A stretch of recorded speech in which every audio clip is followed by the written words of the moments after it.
Hello guys, welcome to mindset matters YouTube channel. ಇವತ್ತು ನಾವು ಮಾಡ್ತಿರುವಂಥ recipe ಆಲೂ ಪಲ್ಯ. ಆಲೂಗಡ್ಡೆ ಪಲ್ಯ ಅಂದರೆ ಎಲ್ಲರಿಗೂ ಇಷ್ಟ, ಚಿಕ್ಕವರಿಂದ ಹಿಡಿದು ದೊಡ್ಡವರವರೆಗೂ ಇಷ್ಟಪಡ್ತಾರೆ. ರೆಸ್ಟೋರೆಂಟ್ ಸ್ಟೈಲ್ ಆಲೂ ಪಲ್ಯನ ಮನೆಯಲ್ಲಿ ಹೇಗೆ ಮಾಡೋದು ಅನ್ನೋದು ಗೊತ್ತಾಗಬೇಕಂದ್ರೆ ಈ ವಿಡಿಯೋನ ಪೂರ್ತಿ ನೋಡಿ. ಹಾಗೆ ಮನೆಯಲ್ಲಿ ಟ್ರೈ ಮಾಡಿ ಹೇಗೆ ಬಂದಿದೆ ಅಂತ ಕಮೆಂಟ್ ಮಾಡಿ. ಹಾಗೆ ಈ ವಿಡಿಯೋಗೆ ಒಂದು ಲೈಕ್ ಕೊಡಿ. ಹಾಗೆ ಯಾರೆಲ್ಲ ನನ್ನ ಚಾನಲ್ನ ಇನ್ನೂ ಸಬ್ಸ್ಕ್ರೈಬ್ ಮಾಡಿಲ್ಲ ಅವರೆಲ್ಲ ಹೋಗಿ ಸಬ್ಸ್ಕ್ರೈಬ್ ಮಾಡಿ. ಹಾಗೆ ಬೆಲ್ ಐಕಾನ್ನ ಪ್ರೆಸ್ ಮಾಡಿ. ಹೇಗೆ ಮಾಡೋದು ಅಂತ ನೋಡೋಣ ಬನ್ನಿ. ಒಂದು ಬಾಣಲಿಯಲ್ಲಿ 2ರಿಂದ 3 ಸ್ಪೂನ್ ಆಯಿಲ್ ಹಾಕಿ, ಎಣ್ಣೆ ಕಾದ ನಂತರ ಜೀರಿಗೆ ಸಾಸಿವೆ ಹಾಕಿ,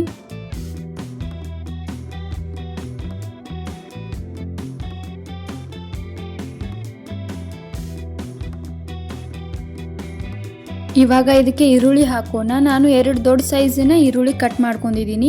ನಿಮ್ಗೆ ಈರುಳ್ಳಿ ಎಷ್ಟು ಬೇಕೋ ಅಷ್ಟು ಕಟ್ ಮಾಡ್ಕೊಳ್ಳಿ. ಯಾಕಂದರೆ ಎಲ್ಲರೂ ಮಾಡ್ತಿರೋ ಕ್ವಾಂಟಿಟಿ ಸೇಮ್ ಇರಲ್ಲ. ಸೊ ನಿಮ್ಗೆ ಎಷ್ಟು ಬೇಕೋ ಅಷ್ಟೇ ಈರುಳ್ಳಿ ಹಾಕಿ. ಈರುಳ್ಳಿ ಹಾಕಿದ ಮೇಲೆ ಗ್ಯಾಸ್ನ ಲೋ ಫ್ಲೇಮ್ನಲ್ಲಿ ಇಟ್ಟು ಈರುಳ್ಳಿನ ಫ್ರೈ ಮಾಡಬೇಕು. ಈರುಳ್ಳಿ ಗೋಲ್ಡನ್ ಕಲರ್ ಬರೋ ತನಕ ಫ್ರೈ ಮಾಡಿ. ಇವಾಗ ಈ ಈರುಳ್ಳಿ ಗೋಲ್ಡನ್ ಬ್ರೌನ್ ಕಲರ್ ಬಂದಿದೆ. ಗೋಲ್ಡನ್ ಬ್ರೌನ್ ಕಲರ್ ಬಂದ ಮೇಲೆ ಒಂಚೂರು ಅರಿಶಿನ, 1/2 ಸ್ಪೂನು ಭಾಳ ಆಗುತ್ತೆ, ಸ್ವಲ್ಪ ಹಾಕಿ ಅರಿಶಿನ. ಆಮೇಲೆ ನಾನು ಇಲ್ಲಿ ಚಿಲ್ಲಿ ಪೌಡ್ರ್ ಹಾಕ್ತಾ ಇದ್ದೀನಿ, 3 ಸ್ಪೂನ್ ಹಾಕ್ತಾ ಇದ್ದೀನಿ. ನಿಮಗೆ ಖಾರ ಎಷ್ಟು ಬೇಕೋ ಅಷ್ಟು ಹಾಕ್ಕೊಳ್ಳಿ. ಚೆನ್ನಾಗಿ ಮಿಕ್ಸ್ ಮಾಡ್ಕೊಳ್ಳಿ ಇದನ್ನು.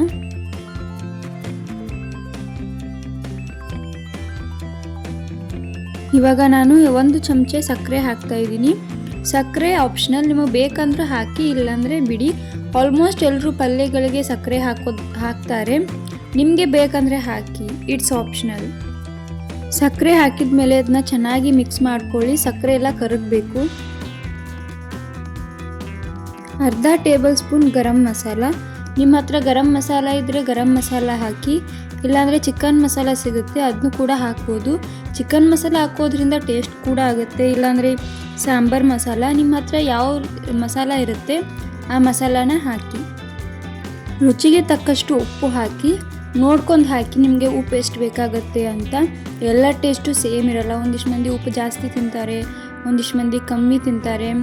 ನಿಮ್ಮ ರುಚಿ ಪ್ರಕಾರ ಎಷ್ಟು ಬೇಕೋ ಅಷ್ಟು ಉಪ್ಪು ಹಾಕಿ. ಎಲ್ಲ ಮಸಾಲೆನೂ ಚೆನ್ನಾಗಿ ಮಿಕ್ಸ್ ಆಗಬೇಕು. ಆ ನಂತರ ಟೊಮ್ಯಾಟೊನ ನಾನು ಮಿಕ್ಸಿಲಿ ರುಬ್ಬಿ ಹಾಕ್ತಾ ಇದ್ದೀನಿ. ಇದನ್ನ ರುಬ್ಬಿ ಹಾಕಿದರೆ ಪಲ್ಯ ಟೇಸ್ಟ್ ಬರುತ್ತೆ. ಹಾಗೆ ಹಾಕಿದರೆ ಅಷ್ಟು ಟೇಸ್ಟ್ ಬರಲ್ಲ, ಗ್ರೇವಿ ಟೈಪ್ ಬರಲ್ಲ. ಸೊ ನಾನು ಇದನ್ನು ಮಿಕ್ಸಿಲಿ ರುಬ್ಬಿ ಹಾಕಿದ್ದೀನಿ. ಇದು ಹಸಿ ವಾಸನೆ ಹೋಗೋ ತನಕ ನೀವು ಇದನ್ನು ಮಿಕ್ಸ್ ಮಾಡಿ, ಅಂದರೆ ಬೇಯಿಸ್ಕೊಳ್ಳಿ.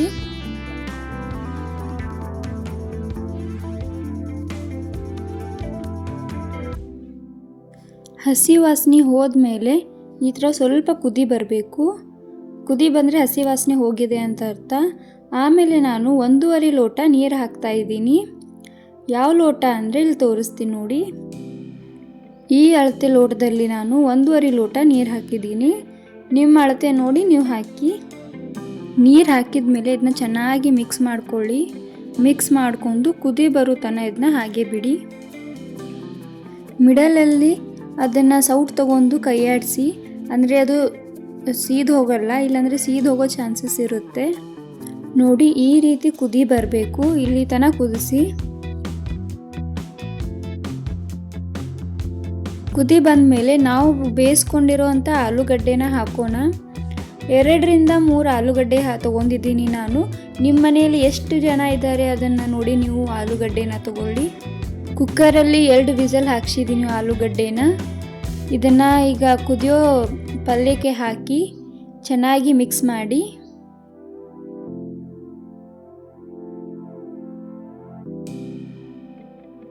ಈ ಪಲ್ಯನ ಈಗ ನಾವು ಕುದಿಯಲು ಬಿಡೋಣ. ನೋಡಿ ಈ ರೀತಿ ಕುದಿ ಹತ್ತಬೇಕು. ಮಿಡಲ್ ನಾವು ಸ್ಪೂನ್ನಿಂದ ಇದನ್ನು ಕೈಯಾಡಿಸೋಣ, ಇಲ್ಲಾಂದರೆ ತಳ ಹಿಡಿಯೋ ಚಾನ್ಸಸ್ ಇರುತ್ತೆ. ಉಪ್ಪು ಖಾರನ ಒಮ್ಮೆ ನೋಡಿ, ಯಾಕಂದರೆ ಹೀಗೆ ಹಾಕೋಕೆ ಬರುತ್ತೆ ಉಪ್ಪು ಖಾರ ಕಮ್ಮಿ ಆಗಿದ್ದರೆ. ಈಗ ನಮ್ಮ ಆಲೂಗಡ್ಡೆ ಪಲ್ಯ ರೆಡಿಯಾಗಿದೆ. ಈ ರೆಸಿಪಿನ ನೀವು ಮನೆಯಲ್ಲಿ ಟ್ರೈ ಮಾಡಿ ಹೇಗೆ ಬಂದಿದೆ ಅಂತ ನನಗೆ ಕಮೆಂಟ್ ಮಾಡಿ.